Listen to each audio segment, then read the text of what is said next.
Hi and welcome back. Today we are going to be doing one of my favorite videos, one of the worst performing videos, but one of my favorite videos of the year. It will be my 5th time doing this video, which feels like crazy. It doesn't feel like I've done it 5 times, but I have. This is my 5th time doing it, and that is me tier ranking all of the books I cried in. Tier ranking my tears, as I discovered last year. That's right, I'm going to be ranking all the books that made me cry, not in order of goodness. These books are not my favorite books. Some of these books I didn't even like. Is that true? I think I at least liked all of them. Some years there will be books I actively dislike in this list because to make me cry, you don't have to be particularly good. But I think I liked all these books. I'm going to be talking about all of the books I cried in. I, over the course of the year, have a notes app, or I have a note in my phone where I record every time a book makes me cry. And when I say cry, I mean tears have to leave my eyeballs. I will say that I'm not a hard person to make cry. If you watch any of my recaps, you probably have figured that out because I will cry in them. I'm working on Silver Flames right now and I'm just sobbing through the notes. Every time I'm working on it, I'm just fully crying. I can't work on them and then go about my day. I have to wait till the end of the day to work on those notes because I'll be weeping. So it's not a hard challenge to make me cry. Some books make me cry more than others. We do tier rank these based on Taylor Swift songs. My ranking hasn't changed since last year. Soon You'll Get Better. It means I was sobbing, screaming, crying, throwing up. Probably this means that if I think about the book, I will cry about it most of the time. But this is massive. I was non-functional. I was making gross noises. Bigger Than the Whole Sky was sobbing. Tears flowing in a very, very active way. Probably had a little bit of a hiccup, but regained my composure. Didn't sound, I wasn't losing myself completely to the tears. And then we have Marjorie. That one I would say I'm crying, not sobbing. This is where we move from sobbing to crying, where I'm just actively crying, but not in a way where I'm having any trouble breathing, talking, communicating. But tears are actively flowing, not just a teardrop. Champagne Problems, we're crying in a way that's kind of cute. These are cute tears. We're crying and it's beautiful. Oftentimes these are more of my happy cries. I'm crying because two people found each other and they loved each other and that was great. And then So Long London is probably just 1 or 2 tears. Tears have left my eyeballs because in order to make this list, water has to exit my eyes and roll down my cheek. But we're talking a tear or two. This is typically either just a moment that is touching. And again, these could be happy tears.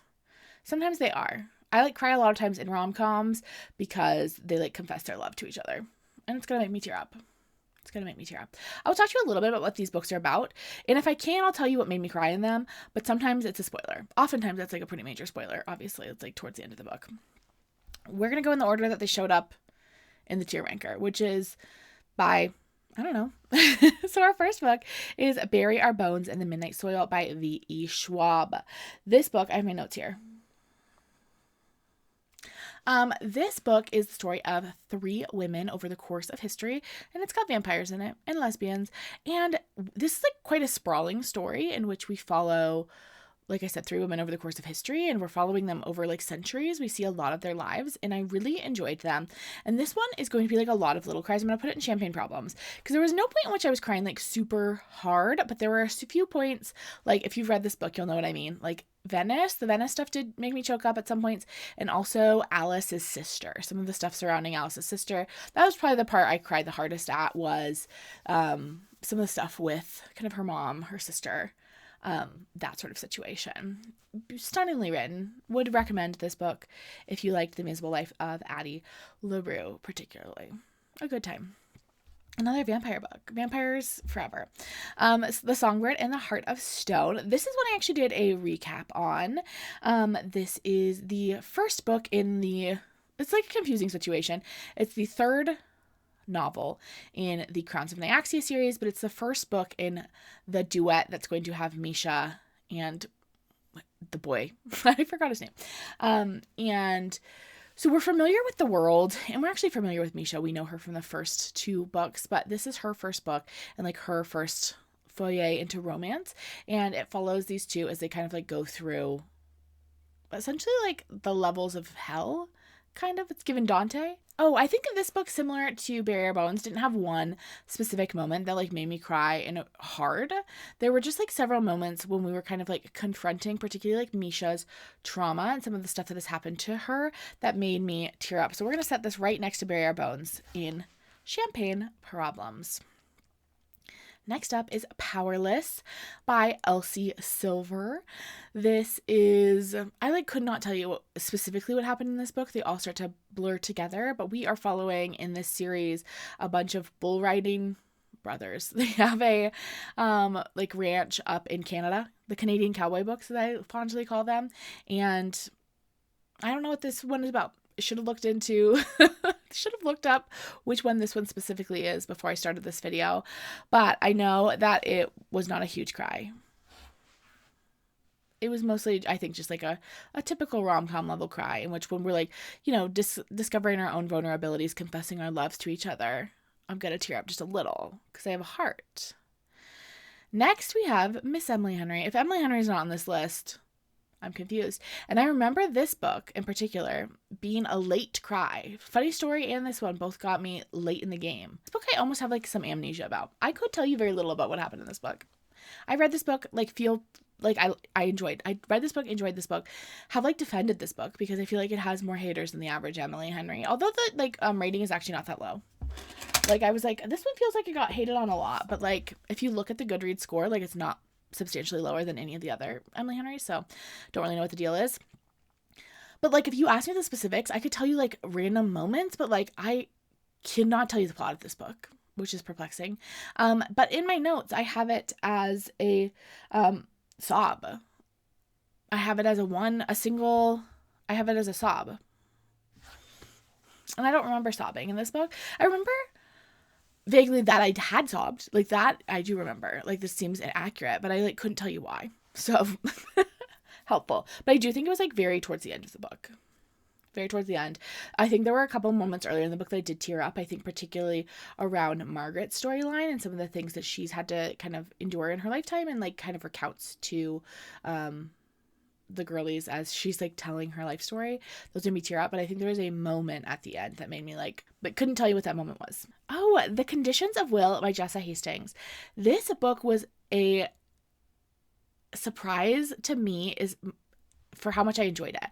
I don't think people have talked about this one near as much as her Magnolia Park series, which I do like, love her Magnolia Park series. Her Magnolia Park series is like everything to me. But this series, or this is a standalone book that Jessa released that is like, I mean, it's technically in the same world as Magnolia Parks, but it truly has nothing to do with it. It's about this woman named Georgia who is flown home for her father's funeral.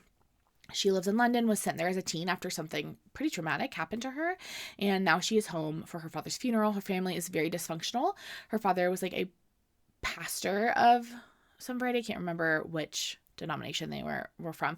So her family was like very religious, and that caused a lot of issues. We kind of learn more about the things that has caused in their family. And there's 4 siblings in total, and Georgia and her younger brother are like the black sheeps of the family. He is gay, and that was like absolutely not accepted in their family. And then she was like sent away for something that she did as a teen, and has spent her entire like adult life in London. And now they're all back and kind of like confronting their father's life and legacy and like what it means for him to be gone, and also kind of learning more about him and like these secrets that he had, and kind of seeing him more as like a full person. And I think it is like really beautifully done. There's also like a love story here in which her brother's sober coach and her have like a little bit of a romance that happens over the course of the story as well. And I loved it a lot. I thought it was great. And it made me cry like quite hard. It made me cry quite hard. I am gonna say, yeah, Bigger Than the Whole Sky. Like I think this book made me like sob in places. There are some parts that are quite emotional. Yeah, that's where I'm gonna put it. Next up, we have The Wedding People by Alison Esbach. You've heard me talk about this one before. It was in my top books of 2025. I just think it is like so perfectly written. This book, given the premise, I thought I was actually going to cry a lot more in, but it is so funny and so like heartwarming that the tears I had were like fairly minor. So I'm going to put this down in So Long London. Oh, the premise real quick. The premise is it's this woman and she's decided to end her life. She goes to this like super fancy resort and she's going to like take one last vacation. But when she arrives at this resort, she finds out she's the only person at the resort that is not a member of this wedding party. And she like tells the bride on like the first night that she's there what her plans are. And the bride is like, you can't kill yourself. That would ruin my wedding. And so instead she gets kind of like sucked into the wedding activities as this like outsider to this like very wealthy wedding. And it is just like so heartwarming and delightful. Next we have Sisters by Daisy Johnson. This book is one of the weirdest books I read this year. It is strange. I listened to the audiobook, which Daisy Edgar Jones does, and she was fantastic. It is the story of these two sisters, July and September. They're the weirdest girls in all the world. Okay? Like I like remember what happens, but how do I tell you what happens? I guess something happened to them in their like hometown, and so they have to move to this like house by the sea. And it's super weird. The dynamic between the sisters is like spooky ooky, and the mom is like kind of weird vibes too. Like it's just like weird. It is so weird. It was like good, but like weird. And I would say I cried champagne problems about this. Sisters are gonna get me. I love a good book about sisters. So even though this one was just like, mostly I was like, what's going on? It also made me tear up a little bit. Love Interest by Claire Gilmore. This is one of, I would say, my favorite romances I read this year. This is the story of these two people who work at a magazine together, and they wind up kind of becoming like social media stars of some capacity. They film this video together. It kind of takes off in the world. They wind up kind of like working together on the like digital side of this magazine. And they both have like a lot of personal things that they're trying to unpack and deal with. He is like the new guy in town and kind of took a position that she wanted. She's trying to just like prove herself because she wants a promotion to a role in London. So they both have like interesting dynamics with their work, but also like their personal lives are really compelling as well, and like you really see them like fleshed out as whole people. And I like thought their dynamics were super interesting, super good. Overall, really enjoyed this one. I don't think I cried a ton on this one, but I do think there were a couple moments that did make me tear up. John Proctor is the Villain by Ashley Bellflower. Kimberly Bellflower. This is a play, and this is a play kind of about the Me Too movement. It takes place in like 2015-ish, I believe, and it's following this group of high school girls who are reading The Crucible in their English class. And we're following this group of high school girls as they read The Crucible, which is about the witch hunts in Salem and also about communism. Like, it's an allegory for the Red Scare, I'm pretty sure. I did not read it in high school. Some of the English classes did. Mine did not. So I've never read The Crucible. I love a book about a play that I've never read. But I thought it was really moving. I thought it did a really great job of like examining these like teenage girls kind of responding to, there is a accusation made on one of the men in their community, and kind of grappling with what that looks like to like know both the accuser and the accused in one of these Me Too cases, and like what does it look like to kind of support each other in these sorts of situations. I think it's incredibly well done. So sad that I didn't get to go see it in person. It did make me cry just a little at the end. When Greenlight Bay Lord plays, you gotta tear up. You gotta tear up a little. It's required legally.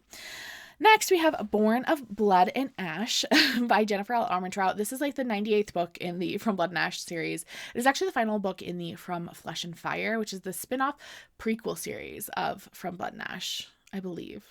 They all have names that like blur together, but I believe that's what this one is. And I can't tell you much about the plot because we're so deep into the series at this point that I would spoil everything by telling you about it. But it is like, you know, we're in like the big epic battles sort of situations. There's some moments that like really like, ooh, like gotcha a little bit. And so I'm going to put this in Champagne Problems. I think I cried a bit more than just like a couple tears, but I don't think we were quite up in Marjorie. Let me check my notes. Oh, I think I said here. We were right in between. We were crying like, you know, pretty fully. Oh, you know what? I have a note here that says the brother plotline got me. Maybe I need to make better notes about what makes me cry in these books for next year. That's all right. Okay. Next up we have Sunrise on the Reaping. This book made me cry. Actually, not that much. Like, I think some people were like sobbing in it, and I mean, it's sad. Do not get me wrong, but I think by the time I got to the part that was like truly devastating, I was just like so numbed by how horrific this book is that I just didn't have it left in me. I would say this book made me cry. We'll put it at Marjorie levels of tears. This book, if you're not familiar, you didn't read it, I feel like it's the most popular book of the year. Follows Haymitch, who is Katniss's mentor in the Hunger Games series. It follows Haymitch during his game, so it's a prequel to the Hunger Games. It's brutal. I think reading these books as an adult feels more brutal than reading them as a child because you recognize the fact that these are real children. As children, you're just like, yeah, obviously. Obviously kids get sent to the death battles. We're kids and we're reading books about kids. But like as an adult, seeing like actual children being sent to these death battles for their government is like, I think it hits different. Next we had Onyx Storm by Rebecca Yarros. This, I think, was the book I cried the least in. I don't think there was a moment that made me cry. There were lots of little moments that made me cry throughout this. I'm going to put this in the same level as these books. Onyx Storm is the third book in the Fourth Wing series. We're following Xaden and Violet and their dragons. There's like war and stuff. It's like military dragons. How exciting. Next, we had Alchemized by Senlin Yu. This book I was expecting to be literally gutting, and it was sad. Do not get me wrong. It is sad and dark, and whoever put it in the romantasy section of the Goodreads Choice Award should be jailed. Like, it's not a romantasy. My mom is maybe reading it right now. I don't think she likes it. I was like, you have to press on to part 2, Mom. And she's like, it's like a bad time. And I'm like, yeah, it is. But this book is just, it is about mostly the consequences of war and how, like, at the end of the day, like, there are no winners in a war. Like, everyone's a loser. Like, it just devastates everyone. And it's about this young woman who wakes up after being held in solitary confinement in this like sensory deprivation tank for an unknown amount of time. She wakes up and she does not have memories of the last I think year and a half before she was put in this tank. And she wakes up to find that her side of this war has lost, that that there is like essentially like no one left fighting from her side of things, that like the bad guys, the evil villains, have won the war and have taken over the world. And she is placed in a house of one of the higher ups of the bad guy's side, and they're going through all these like medical procedures to try to get her to regain her memory. And it's just like it sucks. It's a bad time. It's very good. It's a very good book, but it is a bad time. This is based on a piece of fan fiction, and I read the fan fiction when it was still fan fiction, and that book made me sob like throwing up hard. And I think because I knew what was coming, it didn't hit me quite as hard this time through, but like still we're crying bigger than the whole sky levels. Like I'm not a hero. Like we're still up there. Next we have Hamnet by Maggie O'Farrell. This book, stunning, one of my best books of the year. It's a story of Shakespeare's family, essentially, particularly Shakespeare's son, Hamnet. And Hamnet, we know from literally page 1, Maggie O'Farrell warned you right up front that Hamnet does die at the age of 11. And so you know it's coming. And Maggie O'Farrell, we have like the bubonic plague kind of as this like this villain almost that is like looming on the horizon. We know it's going to come, and we know it's going to eventually take Hamnet. And the way it still literally scooped my guts out and stomped on them. The way I was still sobbing so hard. Oh my gosh. There's a line in the book in which Hamnet is a twin. And after Hamnet has died, Hamnet's twin says to his mother, like, what is the word for a twin who doesn't have a twin anymore? Like, we call a child who's lost their parents an orphan, and we call a like wife who's lost their husband a widow. Like, what do we call me? And Hamnet's mom, Agnes, is like, oh, I don't know, maybe there isn't one. Ugh. What do we call a twin who doesn't have a twin anymore? Literally just shoot me in the face. Like, devastating. I like, honestly, up here. Like, oof. I cried in the movie. I'm gonna cry right now just like talking about this book. This book is definitely the biggest. I'll spoil it. We only have 2 books left. I'm gonna spoil it. This one made me cry the most out of all of them. Next up, we have Tom Lake by Ann Patchett. This book was my favorite book of the year in 2025. I already talked about it at length. I don't think most people cried in this book. This book is like not sad, really. And like the points that you're like, okay, maybe this is when Nichelle cried. No, that's not when I cried. I bet you money that you would have a hard time guessing when I cried. I actually cried when there's like a conversation. This is not like a spoiler. I really don't think this is the kind of book that could be spoiled, to be honest. Maybe there's like a couple moments that are kind of a little bit like, whoa, but I don't think you could be spoiled and have this book ruined for you. There is this moment in which they're talking about, they live on a cherry orchard, in which they're talking about the cherry orchard and the fact that like global warming is essentially causing the cherry orchard to be like less, oh my God, I'm going to cry about it now. The cherry orchard to be like less consistently reliable, and how that like might mean in the future that like there is no cherry orchard. Oh my gosh. The first time they just kind of like talk about it like very like matter of fact, like the essentially like because the weather patterns, like the cherry orchard is not doing what it's supposed to, and like the years in which that are like bad years are getting closer and closer together. Oh my gosh, just the thought of this cherry orchard not being there anymore. Oh, literally made me cry so hard. I was listening to the audiobook. I had to stop the audiobook because I couldn't hear because I was crying so much. I'm gonna put it, where should I put Tom Lake? Like, it feels kind of like a silly reason to cry, but I like really think it was like a bigger than the whole sky cry. Like, I was like, wow, global warming really just punched me in the butt. Punched me in the butt. Punched me in the guts. And I cried again the second time I listened to it, because I did listen to it twice. Okay, last book on this list is The Night and the Moth by Rachel Gillig. The Night and the Moth is the story of these, what are they called? Diviners? Nope, that's not what they're called. People who can see the future, essentially. And they like go into this pool in this cathedral and they can see the future. And at the very beginning of the book, this knight and prince show up at the cathedral and they want their future divined for them. And we follow our girly, whose name is Seven. 7? Yeah, 6? 6 or 7. She's a number. That's who she is. And she divines the future for them, obviously.